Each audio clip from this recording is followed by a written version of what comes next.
Andre, when Lowell said that you were born in Chicago and you attended Stanford University and then Juilliard, how did a man uh, leave Chicago and go to Stanford? And I understand you were not interested in acting at that time at all. Where did you get the acting bug? Was it at Stanford, or did you join a company out there before going to Juilliard? Um, I went out west because I'm one of those. I was one of those kids. I had to get away. You know, I had to leave everywhere I was. I had to try to form a sort of a new sort of idea about myself. So I got accepted to Stanford University, some local schools in Chicago, and I decided that this would be my opportunity to, I guess, forge my own identity. So I went west, out to California, hoping to pull down that degree in engineering, that pre-med degree, to satisfy the cash register that was really ringing in my parents' head, and take care of all that. And I got up there and I met up with. And when the school that I graduated from, there were four of us, and we all went out to Stanford University. And one of my friends, God rest his soul, was an actor, and he was in a production of Hamlet in which they lost the guy who was playing King Claudius 3 days before they were going to open. So he said, "Come down and audition for Claudius." And I said, If you don't have it, and I said, I've never done this before. He says, well, he says, there's nothing to it. He says, come down. So I went down, and I auditioned. I and a couple of others, he got kidnapped. We came down, we auditioned, and the guy took me because he had no other choice. And I told him that I was going to work hard for him, and I was going to pull this thing together. did you fit the costume? And I took the set on. And so we had 3 days of rehearsal in anticipation of opening. And in that 3 days, I learned all my lines. And the odd thing about it is I've always been blessed with a kind of memory that when I see things on a page, it's like a picture of it. So I'm not sure that I knew my lines, but I could still read it in my head. So at Shakespeare, of course, it's very rhythmic. So I found myself able to learn basically, I don't know, 600 lines of Claudius, 400 lines of Claudius in 3 days. And I went ahead and I did that. And I survived on stage, and I got there, and the first time in my life, and this was just a thrill for me, I finished something, and then the audience, they stood up and they applauded. And for years it had been, okay, the slide rule and the calculator, you get in the library, you finish what you're doing, and nobody knows and nobody cares. And I got this elemental thrill from being in front of people and making a connection with people. As one character, that it was possible to do something creatively to move people. And I had no experience of live theater, and movies was everything for me as a kid. So I was basically 18. The first time that I'd seen people moved in any way by being inside a space with other people performing live. And for me, I was hooked on that most. And I was in calculus, the 8 a.m. calculus, to pursue the cash register degree, right, on my parents. But I was also rehearsing until midnight for this, at Oedipus the King, and all these other plays that now I'm starting to audition for things, And there came that moment when I was in the midterm, I think in the middle of my sophomore year, where I couldn't answer any of the questions on the calculus midterm, where I began to realize, oh, I'm an actor. And I changed my major, and I had long, huge blowouts with my father over it because he asked me the question, and I couldn't give him an answer. And he says, what are you going to do with this degree? He says, what do actors do? And I couldn't. They act in plays, and we had never been to a play. Sure. We had never had this in our experience. He says, show me one actor, show me one person who's doing what you're doing today. I looked around, and there was no, it wasn't Morgan Freeman. There was James Earl Jones, there was Sidney Poitier, and Bill Duke, And it was hard, you know what I mean? Because I understood the logic of what he was saying. It says, how are you going to feed your family? You know what I'm saying? How are you going to make a living? How are you going to avoid being basically ground up by whatever this thing is out here? You know what I mean? This game that you're wearing. And I said, Daddy, I can't tell you, I can't point to anybody, you know what I mean? I can't point to say, this is where the money's coming from, and I know this is less stable than engineering and acting, and I know everything has led up to this moment where I bring home the gold, you know what I mean? And I can't do it, you know? And he was mad, for weeks, for a year there, he was proofread, you know, because he felt as though they sacrificed a lot to make sure that I would get to the point where I could actually have the opportunity to do that, you know. My grandmother taught me to read when I was a kid, about 4 years old. We were reading straight out of the Bible. And when I got to school at Herbert Spencer Grammar School in Chicago, Illinois, on the West Side, there's a little circle where kids read. And I was never allowed to go into the circle because I could read. And the teacher decided that only kids who needed to learn how to read would go into the circle. And I would raise my hand and I was never called on. And after weeks of frustration with this, I went to my daddy and I said, Daddy, they won't let me read. And I never literally went back to that school. I never cleaned out my desk. I didn't get my pencil case, you know, I didn't get any of that stuff because they went around the corner, and for $360 a year, I could get an education at a Catholic school, you know what I mean? And this was a time in Chicago, we were dirt poor. And this is before we had hit the middle class good times. This is before we had moved on to, you know, my father got a job for the state of Illinois. So times were hard, and that $360 was the difference between doing something else with $360, you know? And, but they had an idea about where my life could potentially go, you know? And when I look at my youngest son, I see myself, as a matter of fact. Here's you know, just a little peanut head boy, you know what I mean? Big mouth, and, you know, I just said, you know, I give him as many opportunities as my parents gave me. So with all of the sacrifice that they had gone through in order to get me to this point, you know, I really felt as though I was letting them down.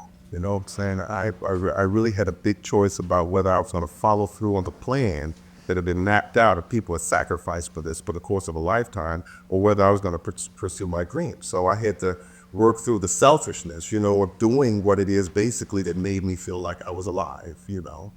And I did that. I changed my major, the 2 years at Stanford University, and my acting teacher said, she suggested that I go to New York. But I listened to my father, and I knew that if I went to New York, I would be ground up, you know what I mean, spit up. I said, and I meant no offense to her. She was my acting teacher. I said, I don't know how to act, you know. And she said, She said, I think you should go to acting school instead. Because I had a lot of enthusiasm. So I went to, I went up to you remember the league auditions? I don't know if anybody knows those auditions. They have them in Los Angeles. There was a league of professional acting schools, and they would come to ACT in San Francisco, and you would go in. It was basically like a job mart, you know what I mean? They would audition all these people for Yale or Juilliard or wherever the thing was. And I had an audition at Yale with Earl Gister, who was mythical, Earl Gister, you know, back in 1984. And I blew that audition terribly. But I did a pretty good job of the Juilliard audition, and they called me up and they said, well, we want you and we'll pay for your education, but we won't pay for your housing. I said, oh, the housing is cheap in New York. I'll say, and I said, well, you come out, we'll train you. You get here and we'll train you, you know. So I said, great, it was great. And I got here and I remember calling the realtor. I said, I'm looking for like a 3-bedroom. He said, well, how much you willing to pay? I said, like $250, $300. He said, well, you know, there's Long Island City, you know, and deep Brooklyn and all these other different things. He wished me luck, you know, but how difficult it was to make it in the city. And I got a good training, I think, at the Juilliard School. I got the kind of training that allowed me to express whatever it was that I was feeling on the inside concerning my characters. Where did this question start? It's interesting that after Juilliard, you seem to have done an awful lot of Shakespeare. Now, had you done any of the Shakespeare at Juilliard, or was it afterwards? If someone saw you and said, "Gee, New York Shakespeare Festival, we need you for that." At the Juilliard School, it's all classics. You know, in your third year, you'll get a modern play, but they're not really, I'm talking about like the mid-'80s, they're not really interested in the modern plays, you know. They'll throw out a name that is like, oh, you guys need to say, you know, the F word or something. You know what I mean? They'll throw a bow to you in terms of the modern, but mostly you're going to be doing the Greeks, and you're going to be doing a lot of Shakespeare and Congreve, you know, well, the Shaw. By the time we got to the New York Shakespeare Festival, which was basically the only job going when you got out of school, you know, I mean, they weren't going to give you a role, you know. And if you got to say 3 lines, you were happy. I and all my classmates, we were invited out to the Delacorte because we were young, strapping men who were going to be King John. We were going to fight and fight. And that's how I got my first job, which was basically $5 more than unemployment, you know. So I remember those years. So basically, you know, we went ahead and we took those jobs, whatever they were. We spun the set around in a circle, and we built things and did whatever was necessary so that we would get the opportunity to watch these great actors do their thing. And my great training came by watching Kevin O'Connor play King John, by watching Kevin Kline at Blythe Danner play the lead roles in Much Ado About Nothing, by standing basically in the audience and watching Mary Elizabeth Mastrantonio do her, she has so many names, Viola, in 12 and 12, you know, and watching his characters. And that's really where my training came from, because there's a big jump from doing the classics in school, where you're basically protected, to being out on the stage trying to find your own interpretation of Shakespeare, your own ability to communicate with an audience, and your own ability to save your butt. Because there's always that moment about 3 or 4 weeks into rehearsal where you begin to realize that some people are not going to survive this show in terms of their performances. You know, they're still playing around. They're not going to come together. You know, that big lesson that kid that told me that somewhere along here, I got to save my butt, you know. So here is a wonderful director with interesting stories about what happened in Scotland in 1969, who doesn't really know what's going on with the play. And one of the lessons I learned from watching all these plays is how to save my butt in terms of communicating what I need to with my character, with my role, to fitting into the show. You know, that was one of the real life lessons, you know, watching these great actors in operation is how to exist in a professional world, and how to find your own elbow room, your own elbow space in a professional world. And when you talk about doing the classics, Yeah. do you feel that doing the classics helped you with your contemporary acting, or did it put you in a realm that you said, "Oh, wait, I'm still doing Shakespeare here, or doing the Greeks"? How did that affect your working in television, in films? Was it the same kind of acting? In other words, when people sometimes feel, "Gee, should I go to an acting school, or should I try to audition for parts here and get out into a company of actors or something?" I'm wondering whether when you went into television, you burst onto the scene in television with Bojack and then with Gory. That was completely different than any acting that you're telling us about now with the classics. Is it the same kind of thing with?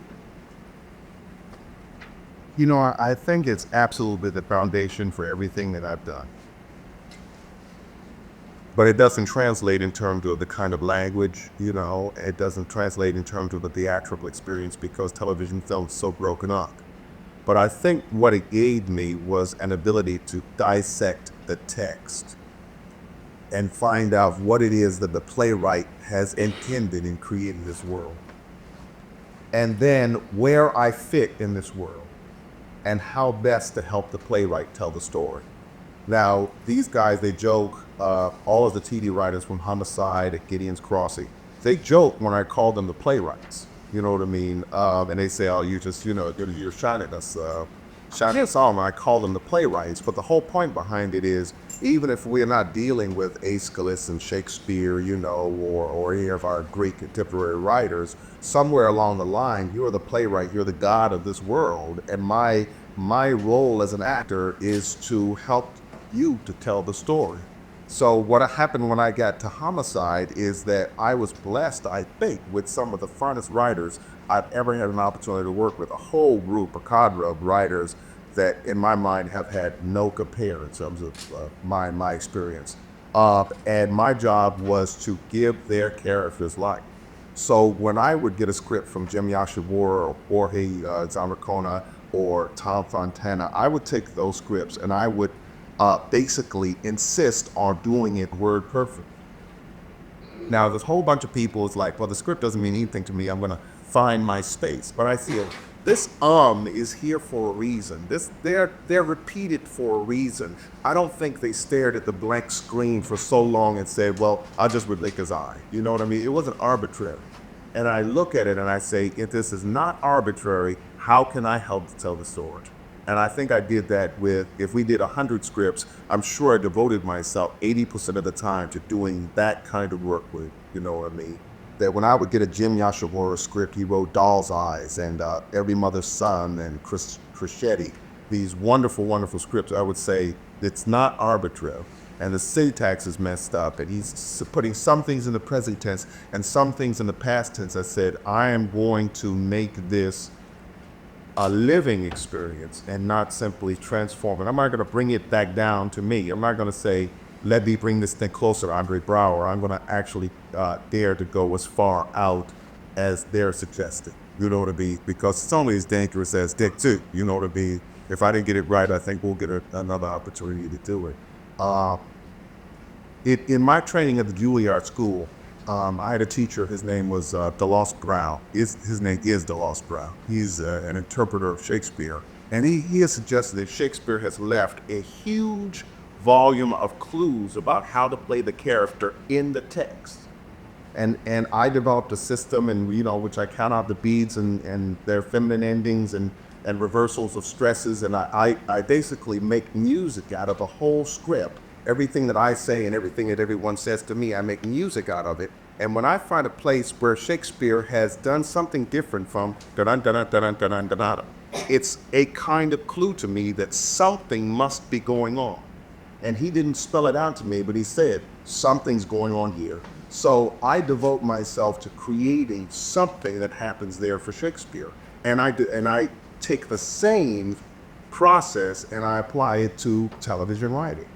I say, it's very easy to change it. And if I went up to their office and said, well, this should be more like this, they change it in an instant, you know what I mean? But I just said, I'm going to dare to do it like they wrote it because I'm going to assume that it's not arbitrary, And so I go ahead and I try to do that. And for me, the text provides such a huge body of clues as to how to play the role that I feel as though it plays itself once I delve into it, and once I delve into it. When I discover lines that don't roll off my tongue, I said, that doesn't roll off my tongue. I wish it were different. But I said, no, I'm going to figure out why it doesn't roll off my tongue. I'm going to figure out that making my character is uncomfortable at this moment as I, the actor, am uncomfortable during this month. You know what I mean?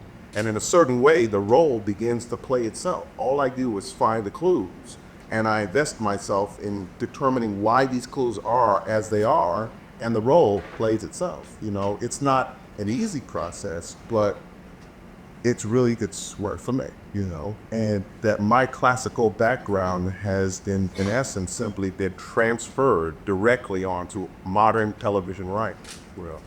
I never question my writers. If it doesn't make sense, I question my writers. But if you wrote it this way, I'm doing it this way because I have to assume that it's not arbitrary. It's got to be a writer's dream. Now, but also, they start writing for you in a different way, possibly, than they might have when the character was first developed. Don't you feel? I don't know because I wasn't privy to those conversations about how they were evolving as they were going along. So I would imagine that's so, but I don't have any information. You're right.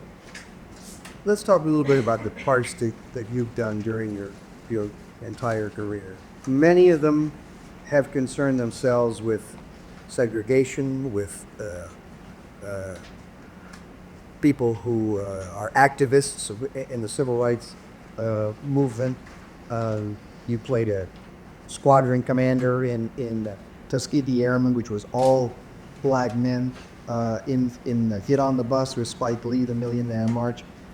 Did you pick these roles that you felt might help people understand minorities more, or was it just an occasion when you said, hey, there's a part that they're auditioning for, I'll go get that? No, How did this come about? they're auditioning really ugly roles, and in my experience coming up, there are kind of roles that I couldn't. It's tough. I only want to play men, and so consequently, when I look at a role and it's two-dimensional, it doesn't matter whether the role was white or black or up. This is just this cartoon character. Now you don't have to be a nasty cartoon character, or a funny cartoon character. It's still not invested with 3 dimensions. So consequently, I always have problems with that. And during my entire career, regardless of what the level is, people will offer you things and send you scripts that are basically extremely distasteful. And in that, they are not 3-dimensional. They're not real people. You know what I mean? They're cardboard cutouts. They're figments of people's imaginations. They're musings on a kind of world that are kind of people that aren't real. That's what I'm saying. I mean, a lot of people, I'm sure, regardless of where you come from, you've seen roles that are nonsensical in the fact that they don't relate to a human experience. And so when I see a man, I say to myself, I'm going to get that role because they're so few and they're so far between, and my wife knows, that, in 1988, when I came out of school, I had 3 auditions, and I know that when I go in to get the role, I have to say to myself, if I don't get this job, then I may not have a job between now and then, So what I always made sure of is that when I found a role, when this was a person, that I prepared for that audition as if that role were my own. And when I walked in, although I held the sides in my hand, I knew the roles. I knew everything about it. I'd memorized all my lines, And I'm not waiting for someone to suggest which way I should play the character. I have made a decision so that if you wanted to literally take me out of that room, whisk me out to Omaha, Nebraska, and put me on the set, I would be ready. Because I'm going to show you what I plan on doing with this role, not what I think you're going to be. You know what I'm saying? And having been on the other side of the table, it's so refreshing for somebody to say, well, this is what I'm going to do with the role. It's like, yes. You know what I mean? It's very exciting to see that. And it's been many years to get onto the other side of the table to have the opportunity to see what auditioning is like from the other side. But I knew that if I didn't get that job, I wasn't going to have a job. And in 1989, after post-Kojak, I got 7 auditions, literally, in the course of the calendar year. And the jobs that I got were because I said, jobs I got were because somebody gave me a job, But I think I was prepared at that moment to take the ball and not fumble, because I knew that roles of this substance were not coming along very often. So that if I got a job playing a man, I don't have to play third drug dealer from the left, on that show, whatever that show is, you know what I mean? Or the Huggy Bear character or whatever, you know what I mean? Or the starched Republican sort of, it's all fictive people's imagination. It's not real people. But I knew if I didn't get this job, then I would be in a position where I had to decide about playing that one, you know what I mean? And through the grace of God, I've been in a position where absolutely I've not been subject to play those roles, but also been with people who understand that those aren't real roles, you know what I mean? I've been blessed to be on Homicide, which is a show where we're trying to create as many complex characters as we possibly can. You mentioned that with Homicide, and there is this incredible ensemble feed-in with that baby. Did that evolve, or was it almost like that from the beginning? Because many of the shows that you see, there's just not a good enough feeling of the character. But with that, it's such a fantastic ensemble feeling when you look and say, hey, these guys, they've been working together. They've been in this comp room forever. How did that come about? Once again, I don't know why. How it happened. I don't know what Tom Montana Barry Levinson would say to himself to really act the process of casting.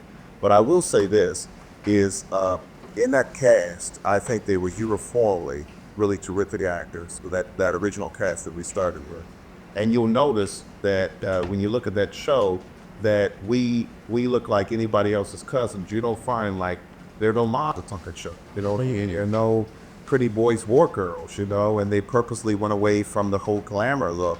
And consequently, I think we had to remember to play our characters, you know. It wasn't about, it wasn't about anything else other than our characters. In a certain way, I think we gelled by, number one, being forced to work with people who were simply high caliber actors, in which literally something as shallow as our personal beauty was not the determining element for us being in that show. And the other thing is, we went to the place where the show was set.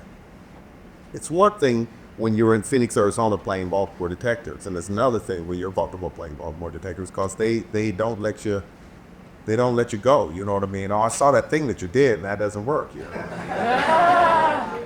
And the guy who my character was based upon, Harry Edgerton, in the opening episode, we spent basically 6 hours on the back of the pickup truck, because this was the pilot, you know, you have plenty of leisure in the pilot that Barry Levinson is directing, you know, he's setting the lights and such. So basically it's 6 hours we sat on the back of a pickup truck, and he laid out for me how he goes about interrogating people.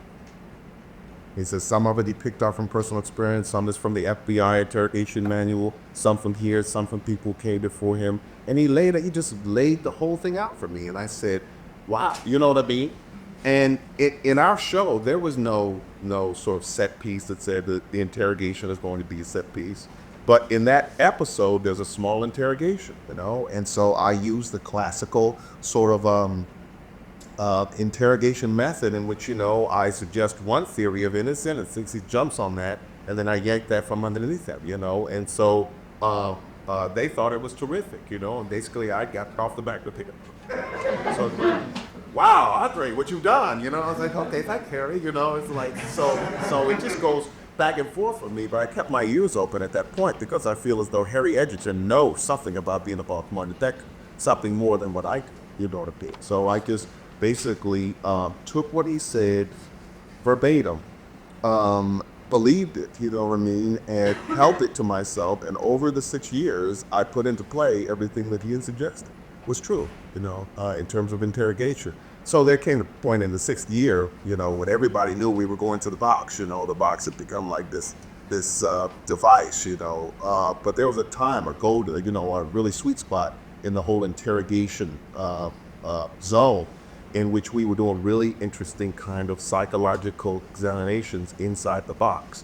But that whole thing developed not because I suggested that we should go in this direction, but because I took Harry Edge's advice on the back of the pickup truck, you know what I mean, and I put it in operation. That's sort of what I mean by the character plays itself, because it's not like I'm going to make the interrogator, you know. Anyone here not seen this gentleman do an incredible interrogation scene in Homicide? Anyone? It's on court TV every night if you haven't seen it. This man can tear somebody apart like no one else.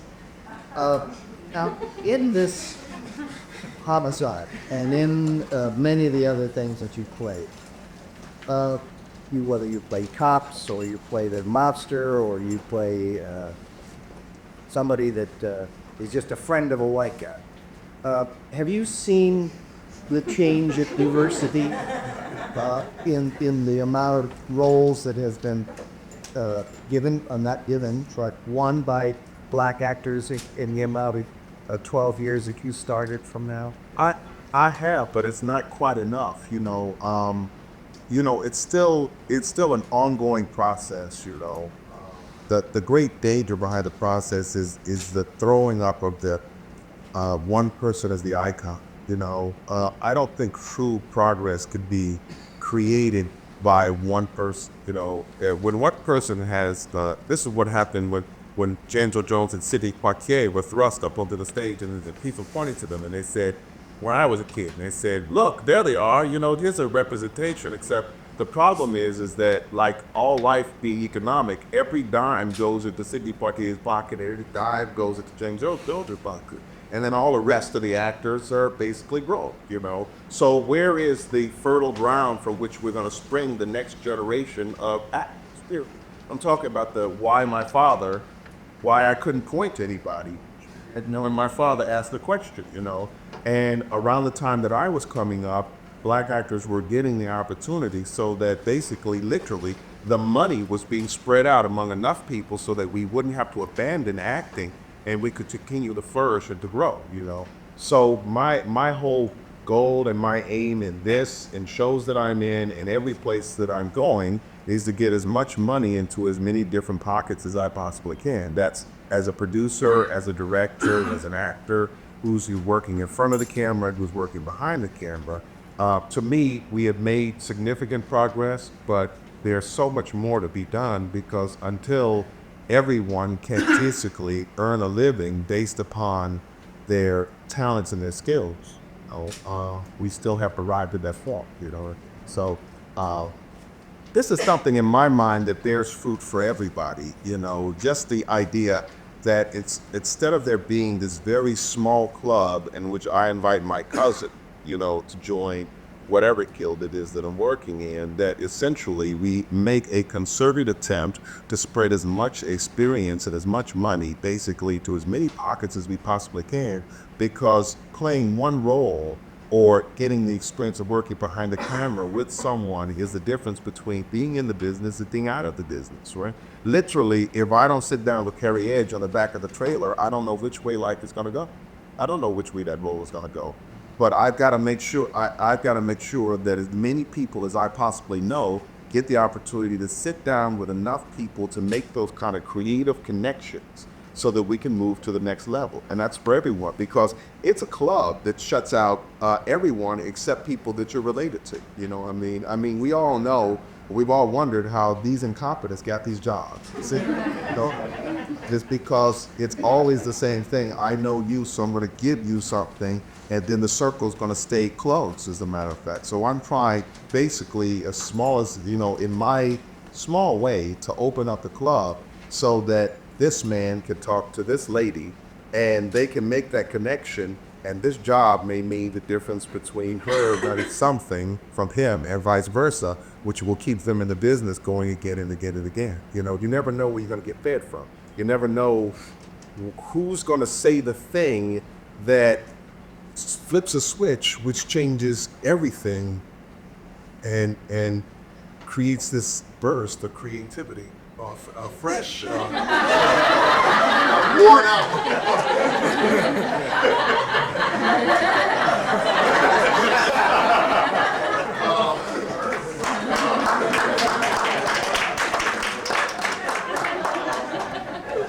You never know where that skill, who that person is going to provide that switch that is going to change things and allow you to basically blossom as an artist, And I could point out to so many people.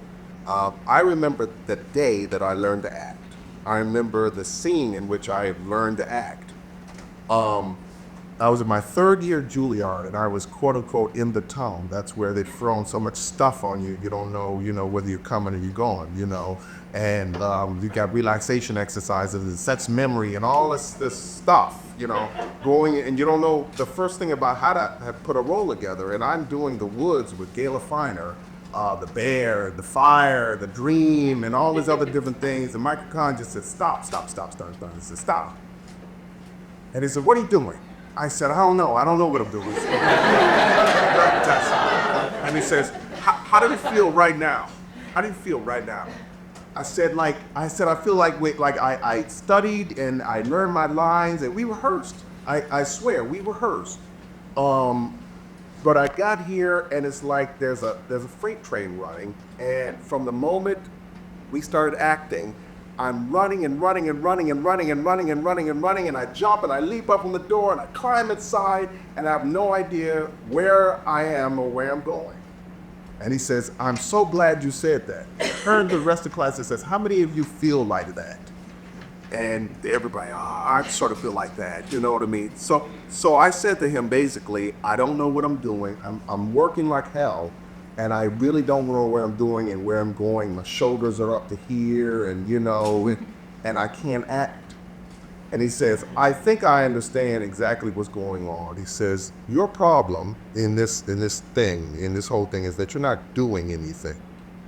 And ding, I said, I'm not doing anything? Because I feel like I'm doing a lot, And he says, you don't want anything. And I said, I don't want anything? I feel like I want a lot, And he says, if you want a kiss, you have to say the thing that's going to get you a kiss.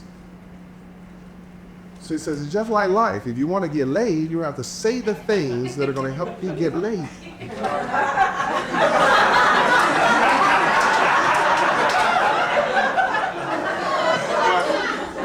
So now he says something to me, and it's like, ding, I said, oh, there's a whole, sort of world underneath everything that I've been playing, and I didn't know it was there. It's like ice, He broke the ice, and I looked down, and there's this black pool, and you could reach down and find all of this stuff underneath. And I said, oh my God. And it opened up entirely for me for that day.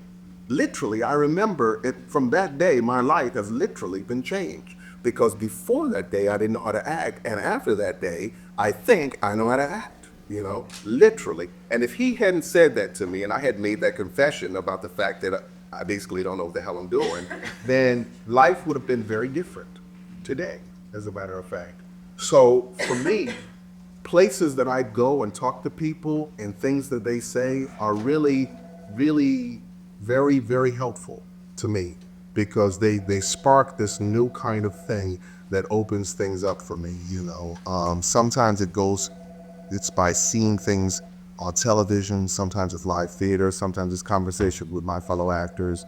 I just think that opportunity, we're getting back to that question about, opportunity for actors, Black actors, Asian actors, women actors, elderly actors. As you get to a certain age, you can't get, you can't get arrested. And so it's just this idea that if we're working with as many people as you possibly can, and we possibly can, hiring as many people as I possibly can when I'm in a position to do that, that reflects a real kind of world, you know what I mean? And on the TV shows that I'm working on, suggesting that we go to places where we'll see those kind of people, right? When you go to the prestigious law firms, right? Okay. We got to hold the mirror up to life. You go to prestigious law firm, you are, without a doubt, going to see 80, 90, 95, 99% white males, all in the same certain age. They say, well, if you go to the same places, you're going to see the same people. And we're pretty much bound by the fact that we're trying to do a show that holds the mirror up to life to hire the same sort of people. If we want to see new faces, we got to go to new places, we got to do new kinds of stories. We got to be interested in telling a new kind of story in order to let everyone work, and that's the kind of story I'm interested in telling as a producer, as a director, as I'm not doing any writing, but as an actor. That's where I would like to go, because I think that reflects the real world, as a matter of fact, My kids have to watch TV, My kid watched TV, and sometimes I look up and I say, you go to the Disney films and it's like, you get to the Lion King, but they're animals. You know what I'm saying? I'm looking for something that my 9-year-old son can look to and say, that this is a reflection of the world. You know what I'm saying? Like when the pieces that I do, I really want him to be proud. It's an overarching concern for me that my son be able to look at pieces and feel proud of me.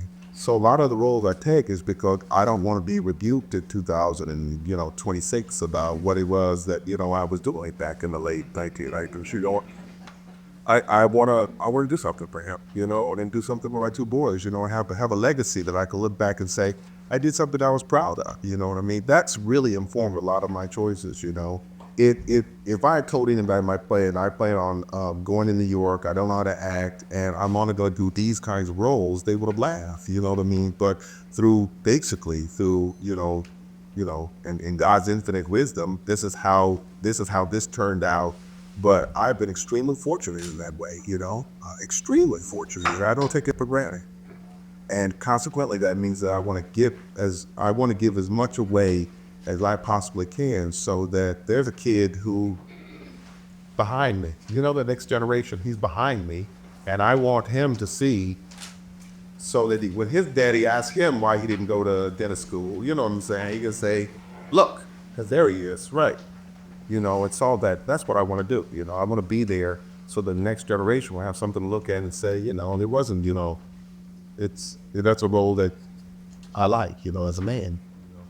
Well, we all know they're going to be proud of him, right?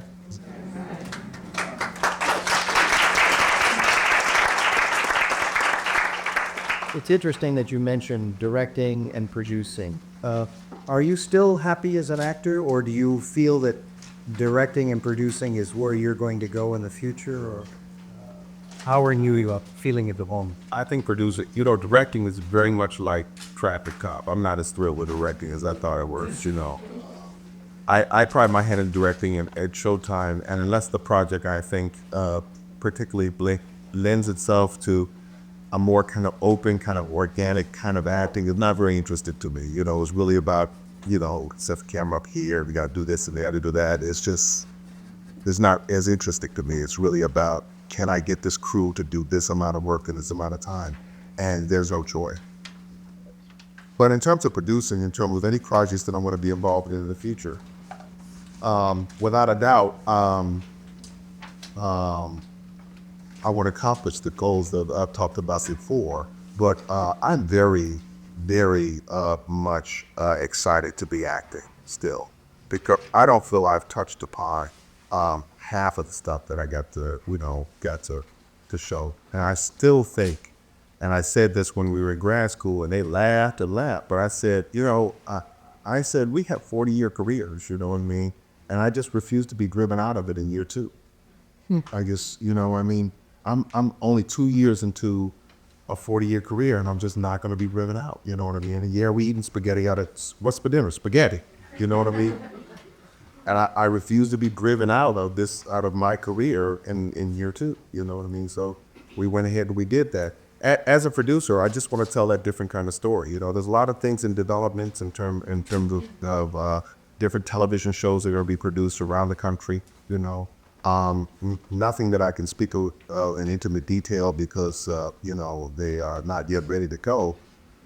But my great goal is to tell those untold stories, and to show people, in their pure domesticity, I joked with my wife, Amy, I said, if they ever put this on television, you know what I mean? If they ever just put half of the conversation that they have in the kitchen, on television, I said they'd probably blow up the screen. But I really want to see my parents, you know what I'm saying? I really want to see my family on the screen, you know what I mean? So that kind of story, I'm really interested in looking and telling. I mean, about the story of well-educated, artistic, loving people, in New York, in metropolitan area, who are not, fashion models. You dig what I'm saying? I mean, who are just, the kind of people we could really relate to, And that's the kind of story I'm interested in doing next. That I'll have that opportunity. But producing actually allows you to actually make some real decisions. Whereas an actor, you have to hope that good decisions are made, so I think as a producer, you get the power to enact the kind of role to bring it. I know many of these people are learning so much from you and from many of your fellow actors. I just want to read some names of some of the actors that this gentleman has worked with. Matthew Broderick, Denzel Washington, Morgan Freeman, Ruby Dee, Ozzie Davis, Richard Gere, Edward Norton, Dennis Franz, Nicolas Cage, Meg Ryan, all of these people.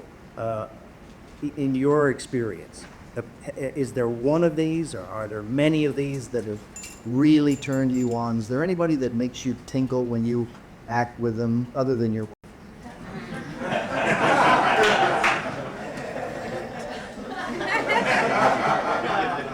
Who in your? I noticed you mentioned Kevin Kline when you used to watch him, as if when you were young, and or Carol O'Connor and that. But anybody that really, whenever you work with them, you go, oh my God, I'm learning every second. Every one of them has given me something. When I went down to do Glory, I had never been in front of a camera in my life. I didn't know left from right. I didn't know what a mark was. I didn't know what a close-up was. I didn't know why we had to film it 6, 8, 10 times. Script supervisor said, you did that with your left hand. So first day of filming, she said, you did that with your left hand. I said, okay. And I went in and then it says, no, she came back and she said, no, you did that with your left hand. I said, so? She said, you have to do it with your left hand again. I said, why? She said, because we printed that with you doing it with your left hand. I said, just leave me alone. Why don't I think you were done? She said, because we're going to match what you did in that take with everything else that we're going to do. She said, I have to do that every time? And she said, yeah, you have to do it every time. You know? And the first day, I had a mark. We're walking along and we have a mark that we're supposed to hit here. It's just a little T on the ground. And literally, I walked past it and the camera operator said, you missed your mark. I said, oh, okay. I thought he was talking about something, you know. And I came back and I walked past it. He said, you missed your mark again. I said, what are you talking about? He said, this T. I said, I'm supposed to stop there? He says, yeah. And I looked at that. Then Denzel Washington looked at me. He realized, he said, this kid he doesn't know what a mark is. And so he took me away. He's Denzel Washington. He says, he says, I need 5-minute timeout. So he took me off into the woods and he gave me a 5-minute markless.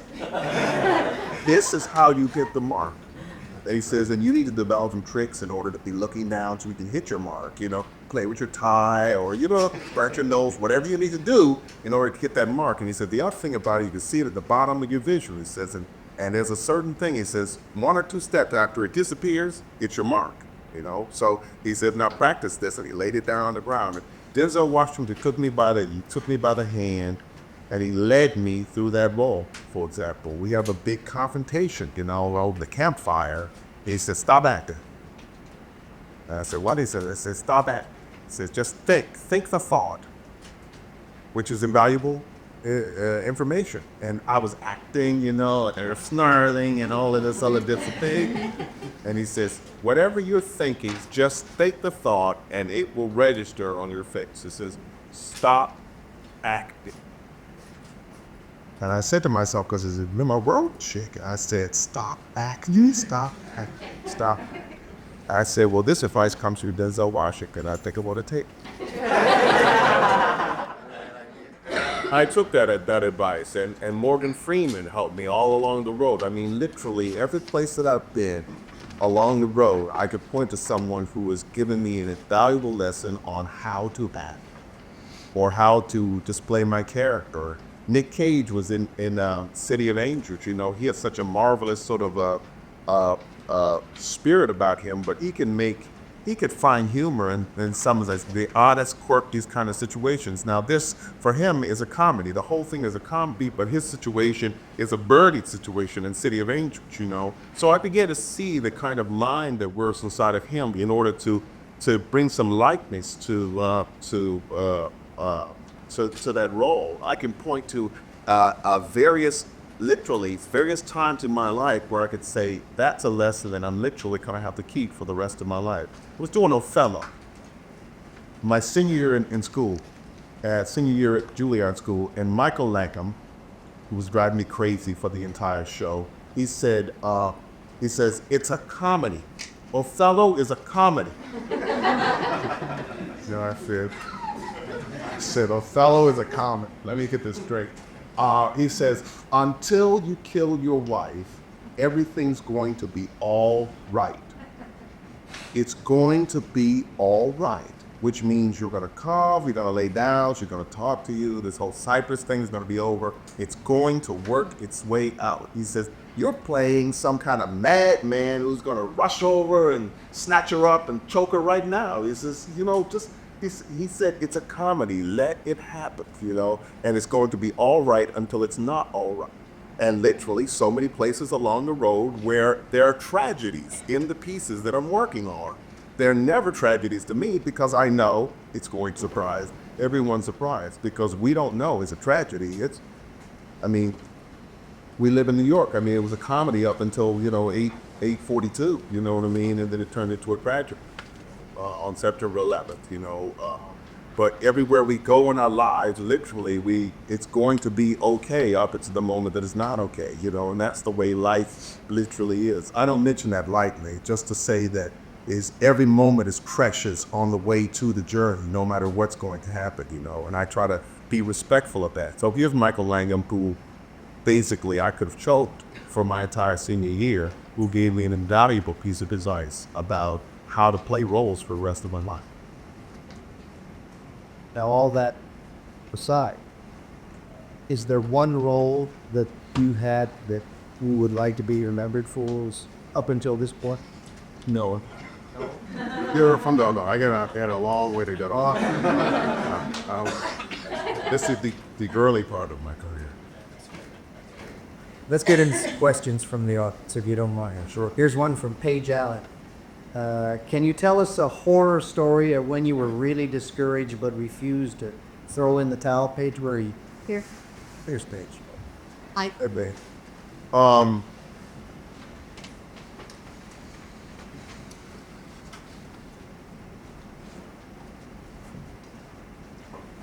I got a wonderful wife who believes in me, sometimes more than I believe in myself, and she was willing to be really poor with me, even though we both have two fabulous graduate school educations. So it's very easy, I think, for any of us to have slipped into something else, you know what I mean? To have taken that education and all the time and labor that have been spit out for it, very easily have been making essentially 6 times or 7 times as much as we've earned that year, exactly. But she stuck with me when literally having a chicken was a big deal. Or we have chicken fight, it's a big deal, you know what I mean?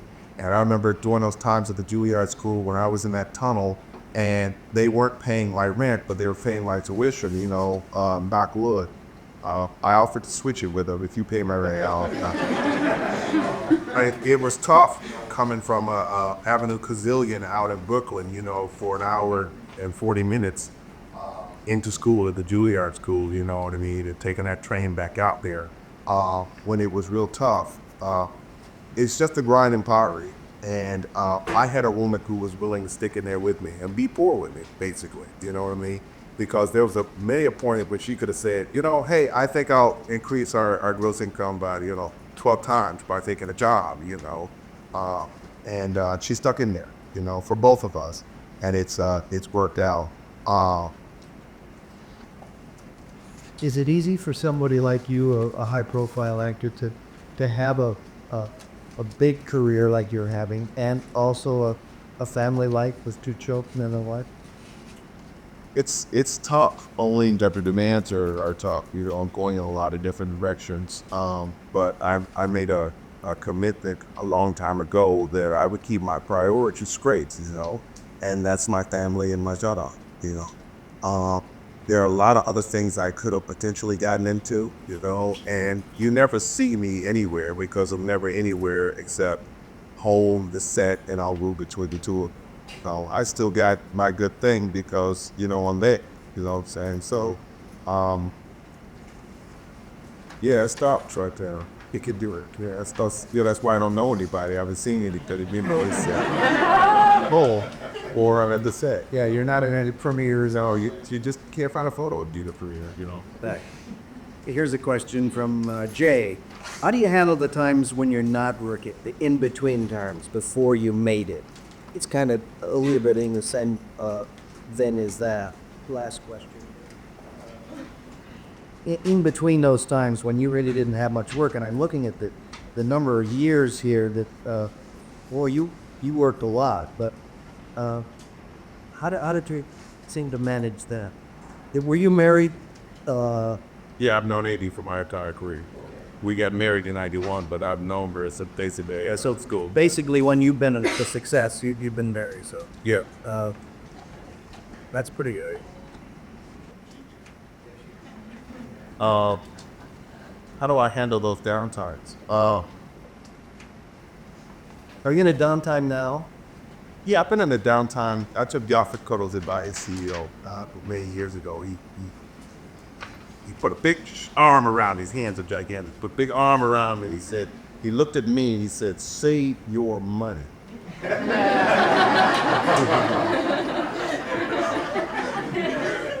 And I said, save it. Is he trying to say like, well, you know, You better say you're right. But what he was saying is, it says we're the sharecropper business. And you never know when it's going to be a good crop, and you never know when it's going to be a bad crop. He was saying basically, he says you're going to work a lot, and then you're going to not work at all.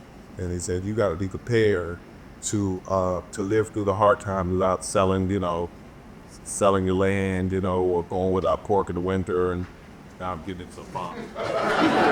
So fly more again, folks.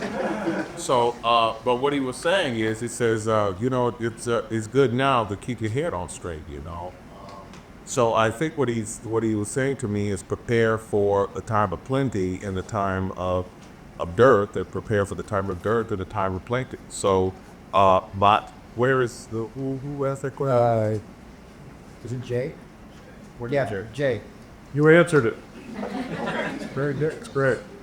Thank you. How did you prepare for the speech to the subcommittee in Tuskegee Airmen, and for that role in general? That's from Adrian Martinez. Here. I looked at the historical photographs. I read his biography and the work that he had done. And in terms of preparing for the testimony to the subcommittee, I knew that by watching the example of many of our military heroes before, what we value in military men is different in essence from what we value from our lawyer or the florist or something to that effect. Is that whether we know it or not, they're killers. You know what I mean? And so we value the clarity of thinking and action and decisiveness. We value the idea that these are men who are honorable, So I suggested to myself in the course of preparing for that I was going to be the exemplary soldier, and that I was going to reach for the highest ideal of a soldier, in terms of the clarity of my thought, in terms of the preciseness of my gesture, in terms of the fervor and my passion for the high ideals. It wasn't necessarily mine, but it was mostly put yourself in our shoes. We are soldiers, we are patriots. That was my thinking when I did the role. But then again, I was just trying to survive. I had no idea what was going to happen with the role. I was just looking at one thing. What do I do with this? You know what I mean? You go along, I said, now if I'm bad at this, they're going to cut this out of this, So I really want this to be in the film. So what do I need to do is survive this thing, to lead people along idea by idea to reach that climax, to make sure that they understand where I'm going without hitting them on the head. So it was a delicate act for me, because I knew, let's say, if it sucks, they're going to cut it out, And here's really the meat of the Denzel Davis role, So if I'm remembering clearly about this piece, it's mostly about how to make sure that it's not cut from the film.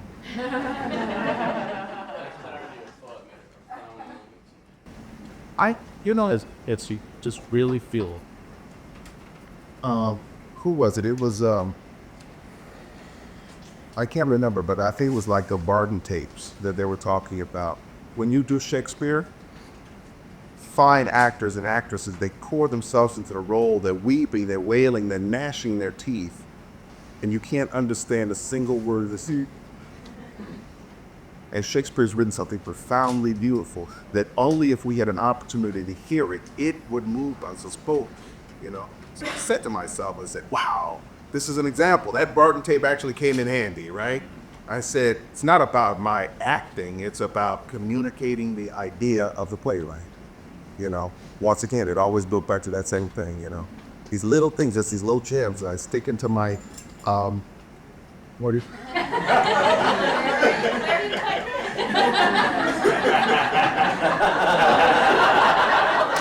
This little gem that I put into my toolbox. And I save it for Here's a question I'm not sure you know the answer for. It's from Pat Russell. From your graduating class at Juilliard, what percentage of men and women are working regularly? Do you know? I don't know how you define regularly. I would say that Andre Graham, Michael, Delina, Kathleen, Martha.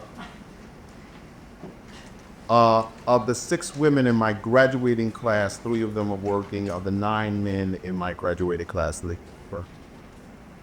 Is that there? Yeah, I bet it's phenomenal here. Yeah. Here's one from Alan Gary. Did you have an advisor work with you on the set of Homicide when your character had the stroke? When I had the stroke, what was I doing? I was doing Henry V. Here out of the Delacorte.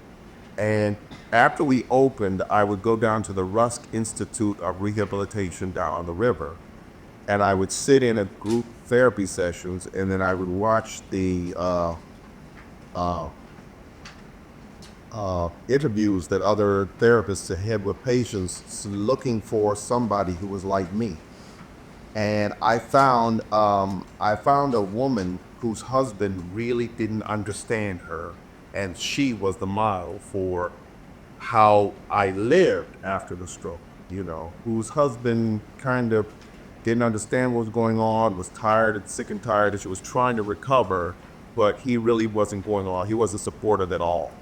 That was the model for the post-recovery. For the actual recovery, I just took a physical description of what literally happens in terms of the body, and I tried to recreate that to the best of my ability.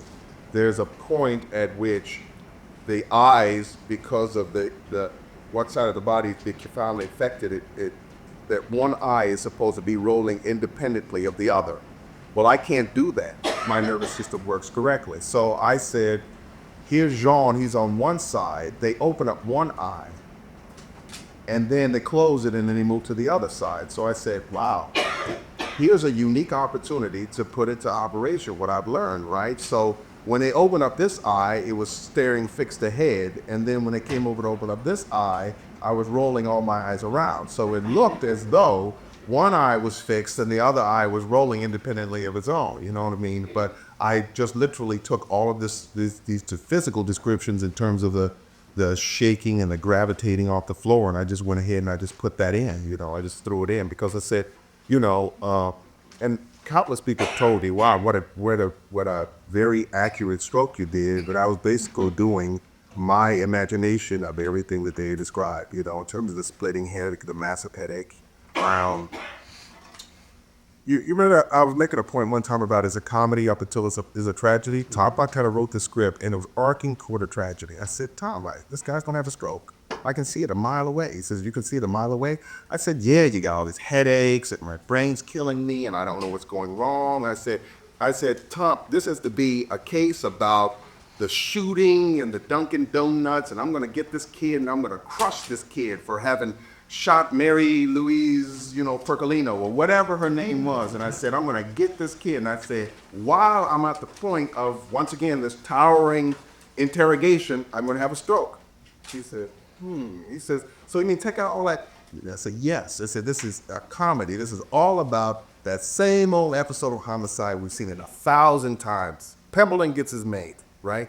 He says, yeah, you're right. And so we went ahead, and you'll see that throughout the entire thing, there's one mention of a splitting headache, but it always arcs to this point where it's gonna work out. It's gonna work out like every other episode until it, boom, changes, you know? Now I just lost the whole thread that I was working on. What was the question again? Tell me what that was. It was the stroke of a player. Right. It was all about basically doing an imitation of everything that I'd been told about doing it, because those interviews with those people in group therapy lessons was Harry Edgerton sitting on the back of the pickup truck with me telling me, this is how you do it. So this is how you do it. Oh, okay. So I just did it exactly like they said I did it, and it turns out to be exactly what it looks like from 3 points. You modeled it and also researched it. Oh yeah, without a doubt. Amazing, yeah, without a doubt. Is there any part that you turned down that you wish you hadn't?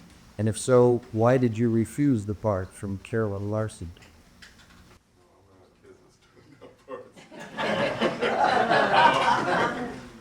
I can't think of a part that I turned down. I've seen other actors do Marvelous job in roles that I really wanted. And please excuse me, Casey Lemons directed the piece about the Bayou, Eve's Bayou, and the husband of the cuckold husband in that was played by Samuel Jackson, but Samuel Jackson is having the affair with her, but then right. He did a wonderful job in that piece. And I looked at it and said, I don't get this. I don't get it. I mean, I don't get it, you know what I mean? But when you look at the movie, he gets it, you know what I mean? I understand that. I said to myself, well, I just don't get it. I don't see the character. It doesn't spark. But then I looked at him and I could see a world in him. So the best actor got the role, you know what I'm saying? You know, I've never turned it down. I didn't turn it down, you know. But I will say without a doubt, the best actor got the role because he understood it. He really understood it, you know. What was your first audition monologue that you realized worked for you and made others really notice, and why? Did you ever have a monologue that say? It was Dad's monologue from A Dreamer Examines His Pillow by John Patrick Shanley, where he explains what sex is for to his daughter Connor. That's what it says. She asks, "What's sex for?" He explains what sex is for. Does anybody know this play, The Dreamer Examines His Pillow by John Patrick Shanley? Do you know this play? Yeah. I think it's probably too. Yeah. And that's the audition monologue that I did that was, in my mind, both tragic and comic, you know, because it touched on a lot of truths. That and the Killer Wingfield speech from A Streetcar Named Desire, where she accuses him of keeping the dough, or so I can't even remember what it's about anymore. She accuses him of keeping the dough, and he talks about his fantasy life, or what he's doing in Depression era in St. Louis, you know. Those are the two that I used. Good. Here's two questions from Cleopatra Melody, I think. Is continuity vital to the flow of an actor's performance? And as an actor, when you go to an audition, how do you control your nerves?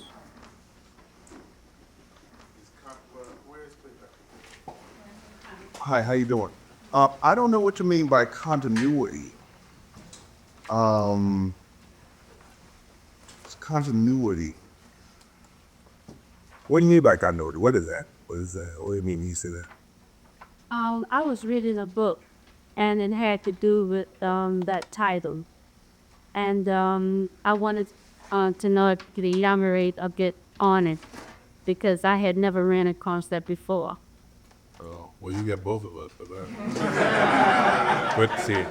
But I will tell you about nerves. When you go to the audition, a lot of people rush themselves in audition. They get in there and it's like, okay, all these people, they look bored, they look tired, there's no air in the room, you know, they're looking at me and they want something, you know what I mean? And you go, and you read it and you rush through it, you know?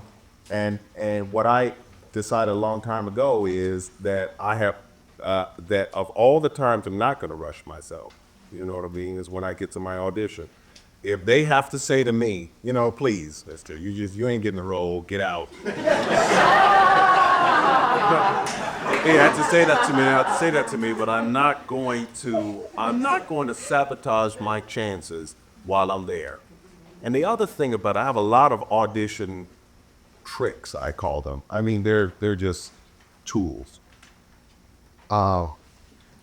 When I came out of school, we all were going to the same audition. We were all 26 years old. We're all going to the same audition, you know, do all these other different things. And I had so many friends at auditions, you know. And what would happen is invariably, those people who ran their mouths didn't get the job. Because you can't be in 1888 in your mind and have spent the last 5 minutes yakking about 1988. You know, you can't be in this world with this mundane sort of back and forth trivia of our lives and then walk through that door and be transformed. So I learned very early on that it's not that I don't have any friends at auditions. It's that I'm not going to talk to you until I finish my audition, because I can't go back to 1776. I can't go back to any time. I can't be imaginatively anywhere and deal with the back and forth wandering Braugher with you, you know. Drinking plenty of water, getting plenty of rest. I mean, literally, it's like the things that our mothers would tell us, you know what I mean? To get your rest before, to drink plenty of water, to keep focused on your goal while you're there. Literally, even though I have my sides in my hands, I've learned the lines. And I don't take off the sides off my hand, because once I've laid down the sides, then it's a performance, right? And then I'm not being measured by the same standard that everyone else is. So I carry the sides to make sure that I'm on the same playing field with everyone else. But I don't need these sides in order to act, right? I don't need to glance at them in any way, shape, or form. And when I stayed up late last night, it was in order to get to the point where no matter what happened with the reader, I could deliver the kind of performance that I felt was appropriate for the role that I was going to play in that way. There'll come a point in which you'll get a really bad reader. Sometimes with a wonderful reader, you can react moment to moment, back and forth, and it's terrific. It's acting. When you got a really bad reader, you have to act for yourself and for them. You know what I mean? And you don't know that until they stop. It's like, you're bad. But the one thing you don't want to do is start thinking about, this reader is bad. I don't know what's going on, what's happening with me, or you know what I mean. I'm not going to let that into my mind, because I know my role, I know my character, I know where I'm going.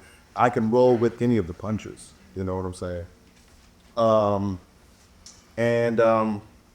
Those are just some of the things that I do in auditions. You know what I mean? I try to be prepared. I try to show them what I would do with the role and not let them suggest. I'm not trying to find out what they think. You know, they don't know what they think. You know, I'm trying to tell them that this is how the role should be played, right? And I'm going to set a mark here. You know, the Russian judge gives Andre Braugher an 8.7, right? And if you don't beat an 8.7, I got the role. So I'm going to set my mark right here. And if you beat that mark, you got the role. You know what I mean? But it's not because I was trying to figure out what they were thinking and who's in what position and all this is a horse race, you know. When I got the Kojak job, as a matter of fact, a very good friend where I'd gone to school with, you know, I'd learned the lesson, fortunately. He and I had handicapped the entire group of people who were going to get the job, and we knew that we were the only two people who were going to get the job. And we all flew out on an airplane out to California. We went up into the tower, ABC, out of Burbank. We sat in our little chairs. We did all our auditions, you know. We'd signed deals before we went there. All these other all this pressure and all these other things going on there. And I went back to my elemental lesson. I said, it's okay until it's not okay. You know what I mean? It's I'm going to be doing something and playing something. And I said, I'm going to keep my mouth shut, because we're all friends. We all know each other, as a matter of fact. So there comes a point when he has scoped out that that he and I are the only competition, right? Because we've seen each other's auditions. We've seen everybody audition, and he said, it's just me and you, right? He hounded me, right, to get into conversations with him everywhere that I went. I literally went into the bathroom, right, And not that because I needed it, right? I locked the stall door and I did the whole thing, you know, and not that I needed to do anything. And I said, now this is funny. I said, I want to see if he's going to follow me in here.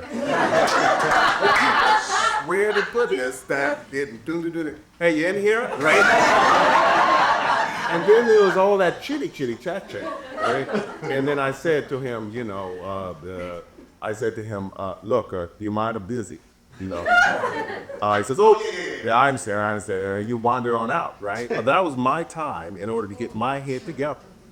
There's a sort of strategic, sort of like dog-eat-dog element to the audition, you know, and you have to watch out for that thing that's as precious. I have to keep my head in this tunnel for these 5 minutes leading up to this time in which I enter this rarefied space in which I could deliver my performance.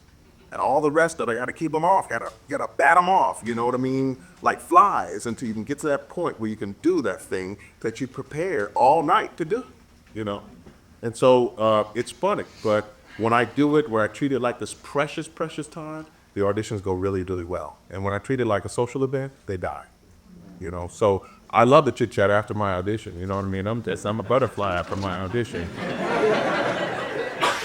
My friends, if you remember nothing at all from tonight, that answer that he gave you about auditioning, believe me, it's wonderful. I think you are sure.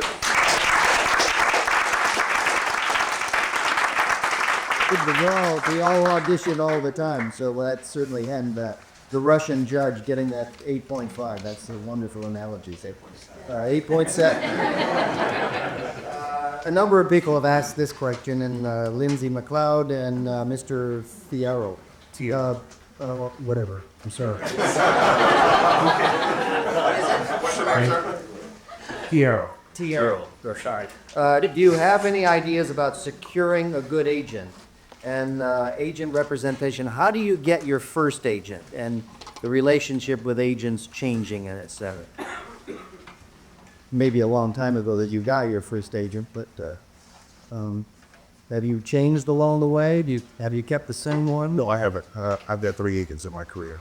My first agent was J. Michael Bloom, and I was purposely scouted by Peter Levine. Peter Levine put his eye on me. And I'm a sophomore at the Juilliard school. I don't know how to act yet, but he's got his eye on me. And calls me up. I just want to invite you over to the office. I don't want you to come out of school. I'm not asking you to do that, but just keep J. Michael Bloom in mind, you know, as you're making your decision. So I raced back, you know. I just met with Peter Levine, so he was already the front runner in my mind. He was having basically this conversation with everyone over at the Juilliard School and at Yale, at NYU. The whole idea being that they would have creative fit, and I'm not saying Peter's a bad agent. Peter's a good agent. There's no doubt about it. Rest assured, he's a good agent. So that he can handicap what the field was, and those who rose out of the pack, he would have a relationship with them. He doesn't know which one it's going to be, you know. No one could tell, but he would have a relationship with them. So I was basically already sort of, he had already figured out for J. Michael Bloom that he was going to get me if he possibly could. And this is my sophomore year at the Juilliard School. But they have a reputation for graduating actors who know how to act, you know. So I think he's going to a place that where he knows his work. J. Michael Bloom went through a variety of changes during the course of their career. And part of what I needed to do is that without access to the market, I felt as though my talent was going to remain at a level below what I could potentially achieve.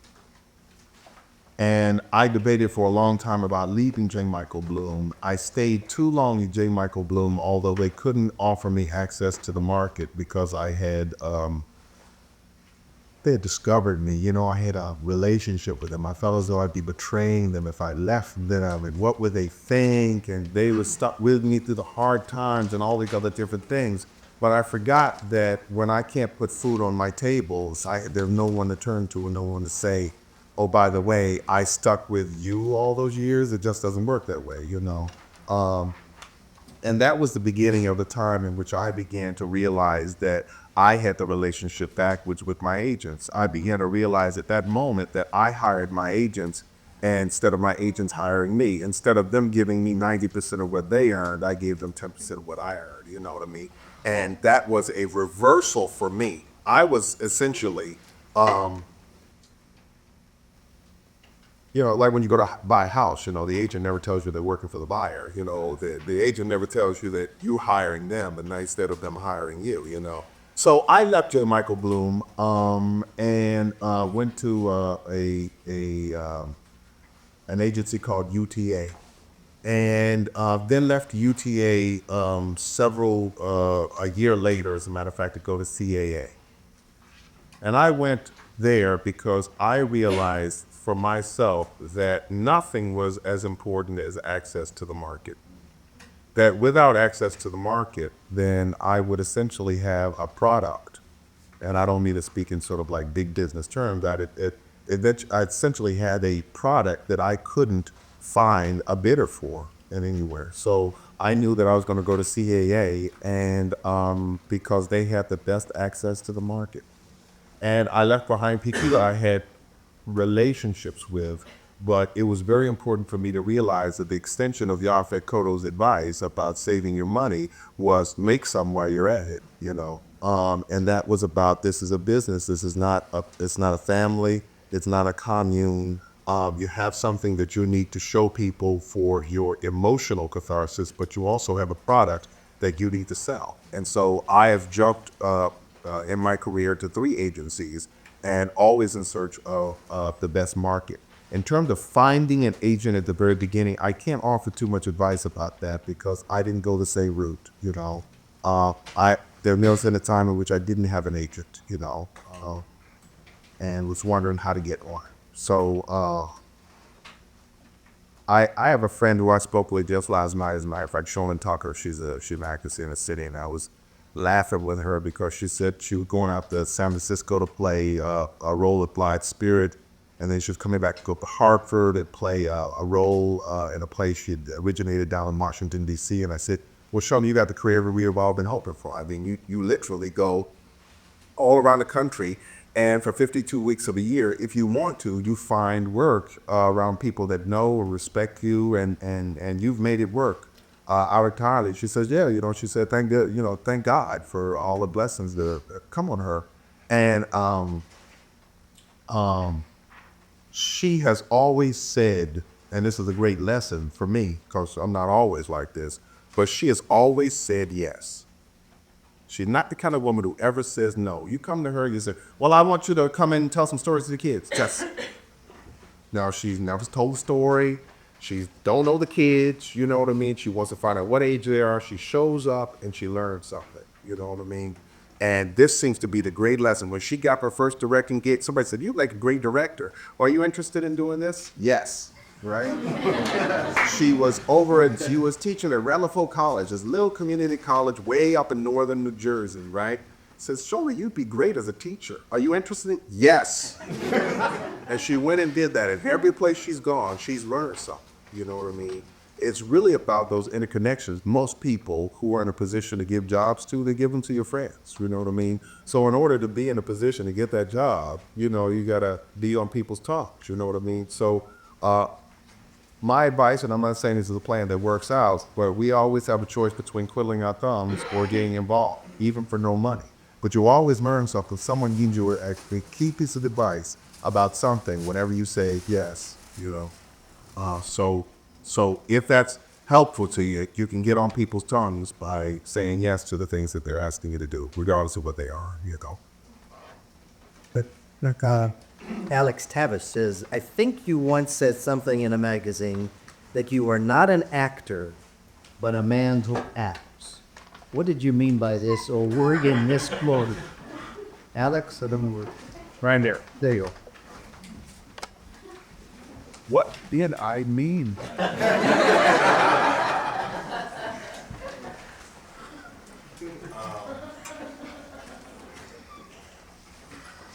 Did you say that, or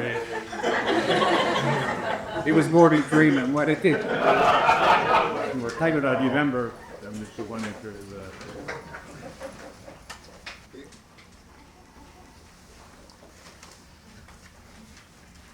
I got a lot of goals. They're man goals. They're not actor goals in my lifetime. You know, I want to see my boy grow an honorable manhood. It's a goal that has nothing to do with acting. You know what I mean? It has everything to do about making sure I'm sitting at the table when dinner's served, you know. So I think I have to remember, you know, if that makes sense. It sounds like something I might say in my cryptic phase. But that's kind of what I'm trying to suggest, I think, by saying that, is that if we arrive at 70 years old having had a really magnificent acting career, but we have not satisfied any of our personal goals, then I don't think we've been very successful. I don't think you could laud me with every conceivable award for the brilliance of my acting, but if I don't have my wife, my children, or my parents, you know, if I haven't made a difference to a life that had nothing to do with acting, then I don't think I've been successful as a man, you know. So that's what I might have meant by that. On a talk show, he'd get a round of applause for that.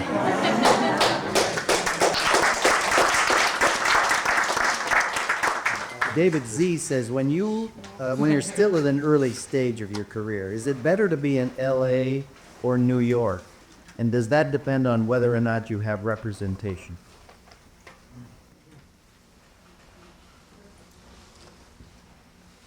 If you want to rub elbows with people, New York's the place to be. If you want to spend a lot of time on the freeway, grab in search of people to rub elbows with. Just go to LA. If you have representation, it doesn't matter where you are, because you're going to be represented. When you look at successful actors, you know, it doesn't matter where they live, they're not going to work in their hometown, you know what I'm saying? So you live in Milwaukee, you're going to be working in Texas. You live in Texas, you're going to be in Vancouver. So, but if you want to maintain elemental artistic contact with people, New York's the place to be, I think, because there's much more happening, you know.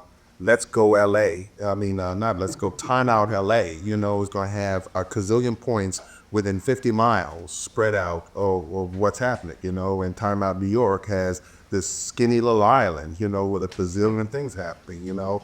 You can get places, you meet people on the street, you have to run into anybody in LA, you have to plan to meet them, you know. And when you go out there, it's you know, a funny, strange kind of experience, because you gotta find your friends, you know what I mean? Find people. You gotta make a date, you know, like a play date. Hey, let's get together and you know. Whereas in New York, you go places, you meet people. So I would say that if you're gonna find out, you're gonna chat with people, you're gonna talk with them, you're gonna, you know, just be part of the mix, New York's the place to be. I mean, I'm just, you know, I'm biased because I like New York, but that to me is why New York is a superior place to be. Along these same lines, this is a question I wanted to ask you before. We used to think that L.A. and New York were the center of movie industry and the television and stuff. Now it's becoming a little easier to shoot in many other places in the world, particularly in Canada. And I know a few of the things that you've shot are in Canada. Has that been a pleasant experience for you, or do you think we can ever get much of what has been done in Canada back to the United States?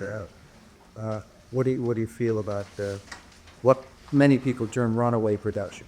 Well, there are a variety of factors, you know, plaguing the SAG-AFTRA concerning runaway production. Part of it is our fellow unions, our union and our fellow unions, we have more restrictive work conditions than they do in Canada. When you hire an American actor, you hire them for a certain period of time, and unless you drop them, then they are free to go do other work, and you have to pay them. When you go to Canada, for example, I say, well, I want you on the 26th and the 29th and the 33rd, and I paid you for 3 days. In America, you would have to pay me for all 10 of those days. In Canada, I pay you for those 3 days. It's much, much cheaper to shoot in Canada. It's cheaper to shoot because the industry is still in its infancy, so consequently they don't understand how much they can demand, how the bargaining powers of unions.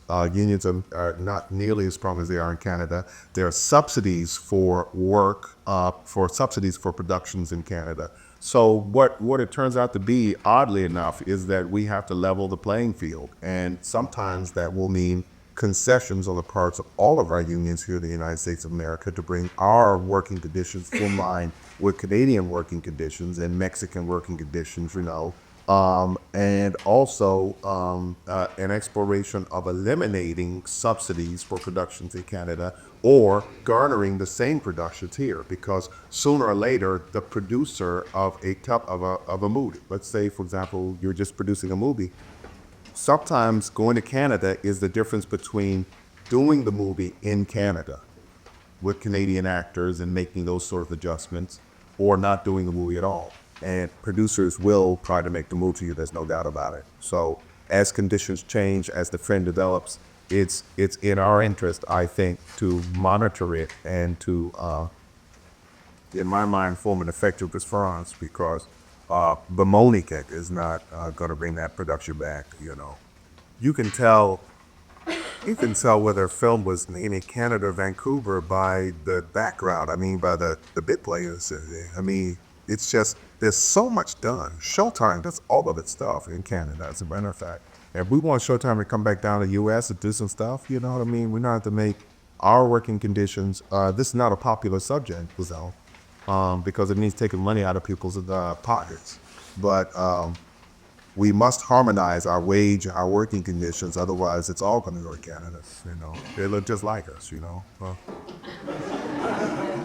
Their architecture is the same, you know what I mean? They could do a pretty good American accent, We got to come up with an effective response, Very good.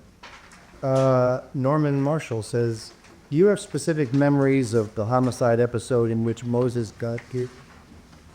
I have a lot of, we're known. Let them bow. I do, as a matter of fact. I did Coriolanus with Moses Gunn back in 1988, as a matter of fact. The one that Christopher Walken played Coriolanus in. I had a great admiration, respect to him as an actor. He was another man who put his arm around my shoulders to give me a lot of lessons. When we were searching for someone to play a role, they said, "Oh, Moses Gunn is going to do it," and I was thrilled because I had a good time with him. We essentially rehearsed that whole episode like it was a play. And we shot about, it was a 7-day shoot, 60 pages. We shot about 9 pages a day. And we would come in with script supervisor and the DP and the director before call. And then we would rehearse for 2.5 hours, everything that we were going to do that day. And then when the crew came in and they shot for 6 or 8 hours, they knew exactly what we were going to be doing. I like that episode a lot. I mean, it was in my mind the deepest kind of psychological portrayal I've ever seen on television, ever been a part of. Never seen anything like it. And when I do catch glimpses of it on court TV, or somebody says, "Hey, look at this," or whatever, I look back and there's nothing like it. And here, he's a brave man. He's played a man who, you never know who did it, but he was really playing a 65-year-old man, and the greatest love affair of his life was an 11-year-old girl. You know what I mean? And he's being accused of murdering her. He's sitting in the room here, and he's trying to save his butt. You know what I mean? I remember looking at the role that he was playing, saying, "Here's a very, very interesting man playing a very tricky characterization," and I think he really pulled it off. He's a model in my mind for, how to work hard, get good results, playing very complex characters. I liked it. I liked what he did a lot. And I was pretty sad to hear that he had passed away. I found out months and months after he passed away. Somebody mentioned it casually. You know what I mean? And Troy, I mean, it's just a loss. But he's a very, very good actor in my mind. Joanna Hawkins said, I did my first performance of Shakespeare's Twelfth Night. I loved it and have a strong interest in doing more Shakespeare. Can you recommend a good place to study on a budget?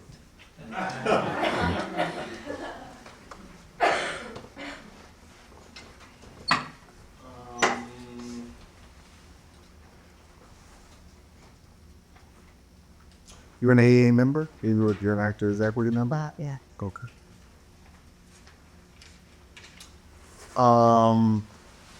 Good place to study on a budget. How much have you studied before? Well, actually, I had never studied Shakespeare before. I really was surprised that I even got the cart. We did it at Source Theater in BC. And it was just sort of like an audition on a limb. Someone told me about it and I went and I got it. Have you studied acting before? Yeah, at Strasbourg, Jane Braugher. You know, I don't know. I don't know because my experience has been radically different. You know, I was in a conservatory, you know. They don't even bother teaching history of design and all of that sort of stuff. It's like, well, 9 a.m. sweat, you know. So it's hard to say. I wouldn't be your chief source for that information. I apologize. It's okay. I'll do it. What was your most demanding role? Asks Tom Tominello. I played Iago at Folger Theater in 1991. That was a very demanding role. And not simply for the, where's Tom? Not simply for the volume of material we learned, but just the delicacy of the relationships. And really the idea that, and here's the big thing. Everyone I've ever seen has played him like he was a stone cold killer. You know what I mean? He's tricky and he's, and I said, okay. He's just a master of disguise and he knows what to say at every moment. And I didn't buy it, you know what I mean? And I didn't buy the portrayals that I'd seen of other characters play Iago, and I didn't understand why Othello trusted this guy, you know what I mean? And everybody called him honest Iago. And I say they can't be fools, you know what I mean? These are very demanding times. They're expert soldiers. They're terrific judges of character. I said, these people cannot be fools. And I'd seen productions in which the duplicitous character was very smart and everybody else was fools, and there was no suspense at all to it. You know, Richard II is evil and slobbering all over. Everybody else thinks he's wonderful, then they're all fools, you know what I mean? So I started that production from the idea that what if everybody is telling the truth about Iago? What if everything is true rather than everything is lies?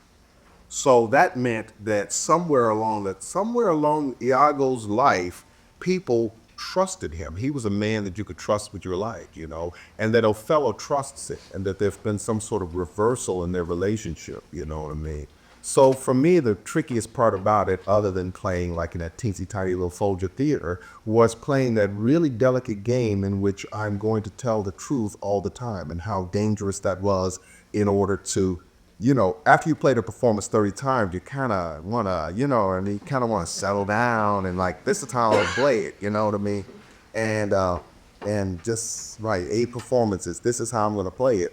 But when I played Iago in that piece, I had to be in love with Desdemona, jealous of my commander, thinking that my other commander was fooling around with my wife and all of these other different things. And I said, I'm gonna hold all of these disparate ideas in my mind, and they're all gonna be true at the same time. And that meant there was a lot of juggling and a lot of going on during the course of the things, a lot of listening, but that was the toughest role that I ever played. I played more physically demanding roles, but in terms of just thinking about roles, that was the toughest role I ever played. Wait, is it comedy? It wasn't that. But remember, because it always going to work out. Because it comes to a point in which Iago's trying to get out of this thing. You know what I mean? It's like, whoa, this has gone too far. You know what I mean? I thought I was going to like enrage the guy, but you know, he's gone too far. So there's a point in which he's trying to go to a reversal, and it is going to work out for Iago. You know, without a tragedy, until, of course, he bursts into the room when he sees he's killed her. Now, but Jesus, how am I going to get out of this? So, thanks, Tony. Had it along this same line, Ghetto. You play plenty of villainous characters very well. How do you choose those characters versus the good guy roles?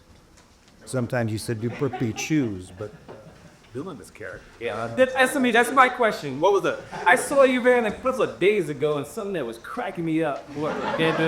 Mine's been like 3 in the morning. I fell asleep, but I don't know how it ended, so you got to tell me. But you led some guy named Harry James, and right, a better way to die. That thing was crazy. Right, it was crazy. I've done a lot. It was a comedy, right? And so, right. So, that crazy.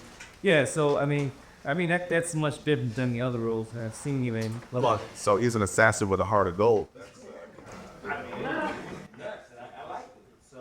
I mean, but I expect to see you in the other roles like Gideon's Cause, and anytime I see you in a role where you got it done and you're trying to kill somebody, I mean, that's very different. So It is a little different. I didn't know he was a villain. I thought he was,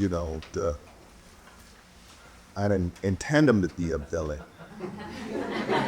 So I don't. I'm glad to hear that, because at a certain point I was wondering whether anybody knew it was supposed to be funny. You know what I mean? but it's, especially when your head goes through the wall. It's just, I'm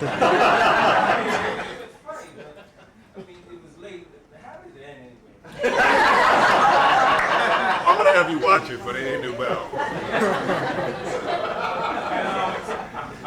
these are a little the same too. How did you get work when most of the? How do you get work when most of the work offered is traditionals versus non-traditional? And that's from Demetria Bari. Teacher Daily. I touched on that earlier, a couple of questions back that you had asked, and I stated that traditional versus non-traditional, because the difficulties, you're in a situation where you go out for auditions or you go on calls, and then all of a sudden you start looking and there are no calls available. Do you know what I'm saying? I've gone to several casting calls as non-traditional, traditional shows with non-traditional casting, and then you get there and then you find out something totally different, in which case I don't mind going for it because someone will see me do something, but it's kind of disheartening when you realize that it was not real. Well, I hit a liar like the next door, so I sympathize with you, in terms of the fact that you laid down one path, one expectation, and it was never really true.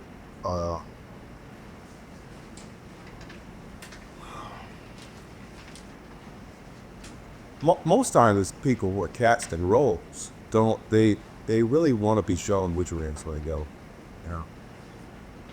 and it's really a question of getting access to the market, because when you get enough really talented people who haven't had access to the market will change. You know what I'm saying? And the bar will be moved to a different height. Our unions are an excellent way of ensuring that these auditions are not sham auditions. In terms of getting to a place where people are going to be making conscious decisions to bring you in and open the whole thing up to a whole range of factors in terms of height, weight, age, race, accent, ethnic origin. That's a very, very tricky thing, because it's very hard to legislate taste for people, and when you find yourself in a position where you got your group of people and you're going to put on a show, you know what I mean? It's very hard to legislate that they decide this character look this way, be this way, that it be opened up. And whereas people give lip service to things being traditional, it's a matter of changing essentially as creatively on the ground as we possibly can people's expectations about what characters should be. When we walk out in New York City and we see the world, we know that it's radically different from what we see on television. And that's what's always galling. When you look at newspaper photographs, or this was something recent within the last 4 months. When you look at all the people who fought at the World Trade Center, There's every color in the rainbow, every height, every weight, there, all of that. But you go and you say, okay, we're gonna set this in World Trade Center, right? It's gonna be St. Deco. You know what I'm saying? So a television doesn't reflect the world. It doesn't reflect New York. It doesn't reflect LA, Portland, Seattle, Detroit, you know.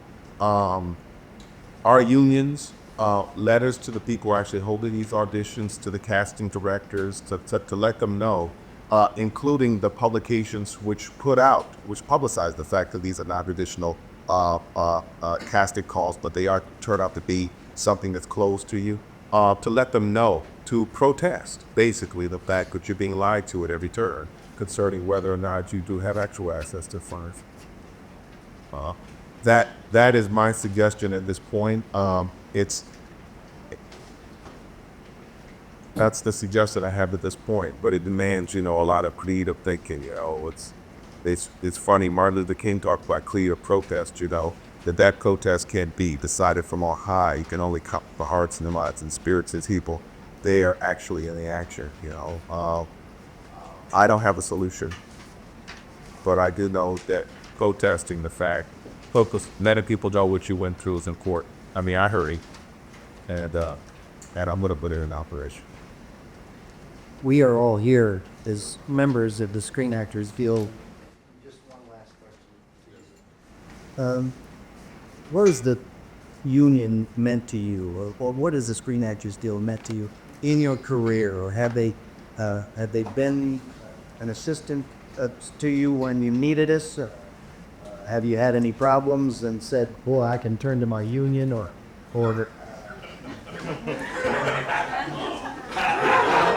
Not saying that in terms of the amount of the contracts that we have that you've worked under. Obviously, these have helped around the way.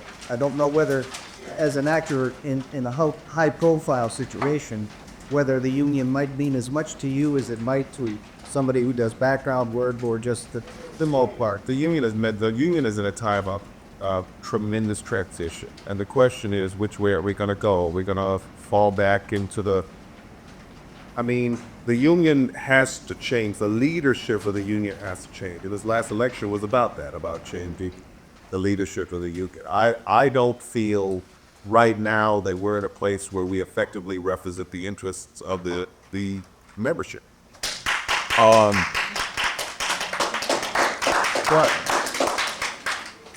But then again, I'm one member of the union. And unless the membership of the union feels that way, then things won't change. The leadership of the union is basically a representation of their will and their desire. When it comes to a variety of different facets, I feel as though we're still back in 1987, and I still feel as though in some way we have not grasped the urgency of our position as union members and the necessity of protecting what we have in terms of working together, in terms of providing opportunities for employment in SAG jobs, in terms of agitating to make sure that things aren't basically running away to Canada. My first impression of SAG is this is the toll that you pay in order to get into the game. You know what I mean? When I joined SAG back in 1989 during Glory, they said, you can start work if you give me $3,200 or something, whatever the thing was. So I felt as though in that time that I was basically paying the middleman in order to have access to the market. I've learned that SAG is represented in a variety of ways and ensure that our contracts are as fair and as equitable and as safe as we could possibly make them and not chase all the business away. But in terms of leadership in SAG, I feel as though we're at a critical turning point in which we either go forward as a modern union or we will fall back into the point in which we're obsolete. That's how I feel about SAG today. But I'm only one member. Great answer. So, this is kind of feeling like an actor's studio set. I suppose in order to end this, I could ask, what's your favorite curse word? But ladies and gentlemen, I certainly hope that you've enjoyed this evening as much as I have. And I don't usually use this expression, but not only would you give a wonderful round of applause to a gentleman, but would you give it up for this?